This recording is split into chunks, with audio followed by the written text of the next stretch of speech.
தேங்காய் போடாமல் முட்டை குழம்பு எப்படி வைக்கிறதுன்னு பார்க்கலாமா?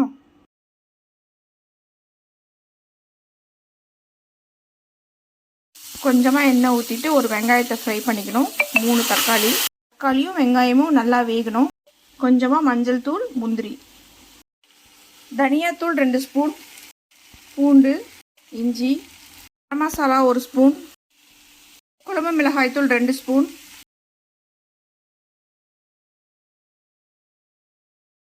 ஃப்ரை பண்ண மசாலாலாம் இந்த மாதிரி நைஸ் பேஸ்ட்டாக அரைச்சிக்கணும். மறுபடியும் அடுப்பை ஆன் பண்ணி கொஞ்சமாக எண்ணெய் ஊற்றிக்கணும். பட்டை, கிராம்பு, ஏலக்காய், சோம்பு, கடுகு போடணும்.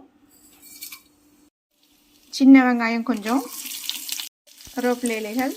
நல்லா ஃப்ரை ஆனோடனே நம்ம அரைச்சி வச்சிருந்த பேஸ்ட் போட்டுடலாம். குழம்புக்கு தேவையான அளவு தண்ணி ஊற்றிக்கலாம். எல்லா இன்க்ரீடியன்ஸும் போட்டாச்சு, தண்ணி ஊற்றியாச்சு. குழம்புல இருக்க பச்சை ஸ்மெல் போகிற வரைக்கும் நல்லா கொதிக்கணும். அடுப்பை சிம்மில் வச்சுட்டு முட்டையை உடச்சி ஊற்றிடலாம்.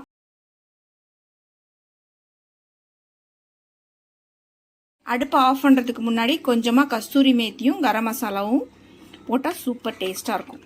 நான் மட்டன் மசாலா கொஞ்சமாக போட்டேன். யம்மியான முட்டை குழம்பு ரெடி ஆயிடுச்சு. என்னோட சமையல் பிடிச்சிருந்துச்சுன்னா என் பேஜை ஃபாலோ பண்ணுங்கள். இதே மாதிரி சமையல் பண்ணி சாப்பிடுங்க.